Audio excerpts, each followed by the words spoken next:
নমস্কার বন্ধুরা, আজকের এখান থেকে শুরু করছি। কালকে এখানেই শেষ করেছিলাম। তো সমুদ্রের বীচটা দেখাচ্ছি, এত সুন্দর লাগছে। এখানে বেশ কিছুটা সময় এমনিই কাটিয়ে দেওয়া যায়, কিছু করার দরকার নেই, এখানে বসে থাকলেই সময় কেটে যায়। তো আমরা বিকেলবেলায়, আমাদের এখন বিকেলবেলাই বলা যেতে পারে, 3টে সাড়ে 3টে তো বেজেই গেছে। এই সময় আমরা রং খেলে এবার সমুদ্রে যাব, একটু স্নান টান করে তারপরে রুমে যাব। তো আগের দিনই বলেছিলাম আপনাদেরকে যে রং খেলতে আমাদের অনেকটা দেরি হয়ে গেছিলো, কারণ আমরা পৌঁছেছি আজকে সকালবেলাই এসেছি। সকালবেলা এসে তারপরে হোটেল থেকে খাওয়া দাওয়া কমপ্লিট করে তারপরে আমরা রং খেলতে এসেছি। তো সেটা করতে মোটামুটি অনেকটাই সময় এসেছি, সকালবেলা বলবো না, পৌঁছাতে পৌঁছাতে আমাদের 12:30টার মতো বেজে গেছে। তারপরে রুমে গিয়ে একটু ফ্রেশ হয়ে রেস্টুরেন্টে খাওয়া দাওয়া করে তারপরে আমরা রং খেলতে এসেছি। তো সেই জন্য সব মিলিয়ে যখন আমরা সি বিচে আসলাম তখন প্রায় 3:30। আর এই সময় এখনও প্রচুর মানুষ রং খেলছে, প্রচুর মানুষ এখানে সমুদ্র সৈকতে আনন্দ উপভোগ করছে। তো সেটা আপনারা দেখেই বুঝতে পারছেন। আর এখন রোদটা বিকেলের রোদ বলতে পারেন, বিকেলের রোদটা এবার পড়ছে। বিকেলে খুব স্নান টান করে খুব মজা করে তারপরে রুমে গিয়ে আবার স্নান করে অনেকটা দেরি হয়ে গেছিলো, একটু রেস্ট নিয়েছিলাম। তারপরে আবার সমুদ্রের পাড়ে চলে এসেছি। আর আজকের ভিড়টা দেখুন, যেহেতু দোল উপলক্ষে অনেক মানুষ আজকের এখানে দোলের দিনটাকে উপভোগ করার জন্য দীঘাতে ভিড় করেছে। খুব অল্প সময়ের মধ্যে খুব তাড়াতাড়ি চলে আসা যায় আর প্রিয়জনদের সঙ্গে সময় কাটানো যায়। এখানে অনেক রকমের মাছ মাংস সব ফ্রাই আইটেম বিক্রি হচ্ছে, পাশেই রয়েছে পিৎজা, তাছাড়াও ঝালমুড়ি, বিভিন্ন রকমের খাবার। আর সন্ধেবেলায় সমুদ্রের পাড়ে বসে মাছ ভাজা খাবে না সেটা কি হয়? তো ওই সমস্ত কিছু, মাছ ভাজাটা আমরা খাইনি অবশ্য, আমরা চিকেনের আইটেম খেয়েছিলাম, কারণ দীঘায় আগেরবারে মাছ একদমই ভালো লাগেনি আগেরবারে যখন এসেছিলাম, সেই জন্য এবারে মাছটাকে অ্যাভয়েড করেছি। আর যেহেতু এখন পূর্ণিমা, আজকে তো পূর্ণিমা চলছে, কালকে সকালবেলা পূর্ণিমা ছেড়ে যাবে, তো সেই জন্য সমুদ্রের ঢেউ দেখলে এত ভালো লাগছে। আমরা ওই সমুদ্রের একদম কাছে বসে নেই, সমুদ্রের পাড়ে অনেকটা উঁচুতেই বসেছিলাম, কিন্তু তাতেও জলের ছাপটা প্রচুর আসছে, এত ভালো লাগছে। আর এই যে দুপুরবেলায় এত গরম রোদ সহ্য করতে পারছিলাম না, এখন কিন্তু একদমই নয়, সমুদ্রের পাড়ে বসলে রীতিমতো ঠান্ডা লাগছে। ও আকাশে চাঁদ আর এই সমুদ্রের ঢেউ দেখতে দেখতে কী করে যে সময় কেটে যাচ্ছে তা আপনাদেরকে বলে বোঝাতে পারবো না। তো অনেকক্ষণ বসেছিলাম, বসে টসে তারপরে আমরা, এখানে সব থেকে সস্তা হয় যদি নিজেরা রান্না করে খাওয়া যায়, কিন্তু সেটা তো সম্ভব নয় ঘুরতে গিয়ে রান্না করাটা। কিন্তু সেই জন্য আমরা যাই যখনই, তো আমরা তো গ্রুপে গেছিলাম, সেই জন্য যেটা হয় আমরা মাংস কিনে দিই, রান্না করে এনে রুমে খাওয়া দাওয়া হয়। তারপরে হাজব্যান্ডের বার্থডে ছিল 2 দিন আগে, সেই জন্য একটু বার্থডের কেক কাটা হলো, কেক কাটা হয়ে রাত্রে সবাই মিলে খুব আনন্দ করলাম, করে ঘুমিয়ে পড়লাম। এটা হচ্ছে তার পরের দিনের সকাল। পরের দিন সকালবেলা স্নান টান করে বেরিয়ে পড়েছি। আজকের একটু যাব চন্দনেশ্বর মন্দিরে। চন্দনেশ্বর মন্দির এখানে খুব জাগ্রত একটা মন্দির।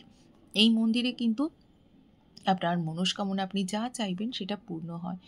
আর এটা হচ্ছে কিছুদিন পরেই খুলবে, পুরীর মন্দিরের আদলে তৈরি হয়েছে, এখনও খোলেনি। কি সুন্দর, অপরূপ সুন্দর, বাইরে থেকে দাঁড়ালেই দেখা যাচ্ছে এই সুন্দর পুরীর মন্দিরের আদলে যে তৈরি হয়েছে রাধাকৃষ্ণের মন্দির। তো বাইরে থেকে প্রচুর লোক ছবি তুলছে, দেখছে, কিন্তু এখনও ভেতরে মানে ঢোকানোর কোনো ব্যবস্থা নেই। কিন্তু শুনেছি এপ্রিল মাস থেকে এটা খুলে যাবে, খুলে গেলে তো দীঘার ভিড় আরও বেড়ে যাবে। তো রাস্তা থেকে আমরা ছিলাম ওল্ড দীঘা, ওল্ড দীঘা থেকে নিউ দীঘা আসার পরে এইটা পড়বে। ওল্ড দীঘা থেকে নিউ দীঘায় যখন আসছি রাস্তার প্রচণ্ড জ্যাম, আর গরম মানে মারাত্মক গরম, সেই গরম সহ্য করা যাচ্ছে না। গাড়িতে এসি ছিল, আমরা গাড়ি নিয়েই গেছি পুরো দীঘা অবধি, কিন্তু সেই এসিটাও যেন ঠান্ডা হচ্ছে না।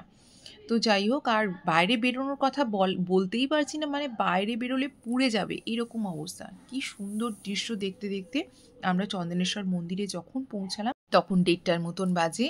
আর এই 1:30টার মতন বাজে এই কারণেই বলছি, তখন মন্দির বন্ধ হওয়ার সময় হয়ে গেছিলো। কিন্তু আমাদের কপাল ভালো, আর ভগবান হয়তো আমাদেরকে দর্শন দেবেন, আর সেই জন্য আমাদের পুজোটা আমরা দিতে পেরেছি। যখন আমরা ভিতরে ঢুকলাম, দেখুন মন্দিরের গেটটা এত সুন্দর না, আর সত্যিই খুব ভালো লাগছে, শুধু যা গরম আর রোদের জন্যই। তাছাড়া এখানে আসলে একটা অন্য রকমের অনুভূতি, আর এতটাই গরম যে পা রাখা যাচ্ছে না। মন্দিরে তো খালি পায়ে প্রবেশ করতে হয়। মন্দিরের চারপাশে দেখুন কত দোকান। সেই মন্দিরে যখন প্রবেশ করছি খালি পায়ে, পাগুলো যেন পুড়ে যাচ্ছে। মন্দিরের গায়ে একটা পুকুর ছিল, সেই পুকুরে হাত পা ধুতে গেছিলাম, কিন্তু সেটাও খুব বাজে রকমের অভিজ্ঞতা। প্রচুর স্লিপ, শ্যাওলা হয়ে রয়েছে, হয়তো পরিষ্কার হয়নি বহুদিন ধরে। এই দেখুন মন্দিরটা এত সুন্দর।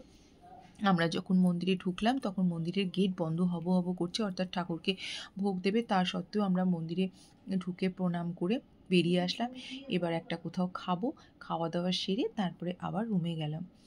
খাওয়া দাওয়া সেরে রুমে যেতে যেতেও আমাদের প্রায় অনেকটা সময় লেগে গেছিলো, প্রায় 3:30 4টের মতো বেজে গেছিলো। এইভাবেই আজকের দিনটা উপভোগ করলাম। ইচ্ছা ছিল একটু সমুদ্রের পাড়ে গিয়ে স্নান টান করা, সেটা অবশ্য আজকের হয়নি। তবে দীঘায় গিয়ে আরেকটু সমুদ্রে স্নান করলে হয়তো ভালো লাগতো, কিন্তু আজকের সেটা হয়নি। এত গরম, এত রোদ, মনে হচ্ছিল না বাবা রুমের মধ্যে থাকাই ভালো। সেই জন্য আমি আপনাদেরকে সাজেশান দেবো, এই গরমকালে সমুদ্রের পাড়ে একদম না যাওয়াই ভালো। সেই গরম, প্রচণ্ড গরম, সেই গরম সহ্য করার মতো নয়। আর দেখুন পরিবেশটা, গাছগাছালিতে রাস্তার দুধার দিয়ে খুব সুন্দর দৃশ্য দেখতে দেখতে অবশেষে আমরা রুমে গিয়ে একটু রেস্ট নিলাম। খাওয়া দাওয়া সমস্ত কিছু কমপ্লিট করে রাত্রিবেলা চলে এলাম আবার সমুদ্র সৈকতে।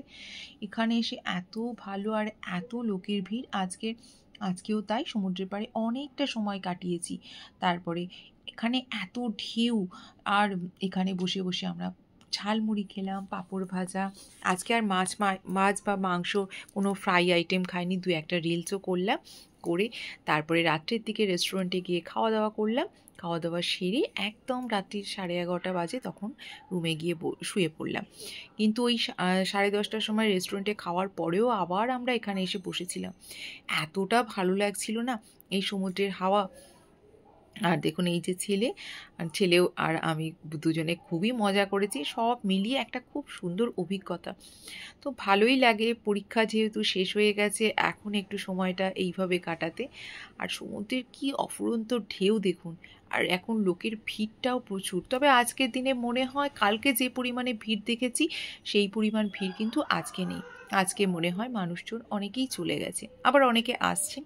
যাই হোক, আমরা সমস্ত কিছু কমপ্লিট করে রাত্রে খাওয়া দাওয়া করে শুয়ে পড়লাম। এবার ফেরার বেলা খুব মন খারাপ লাগছিল, কিন্তু কিছু তো করার নেই, ফিরতে তো হবেই।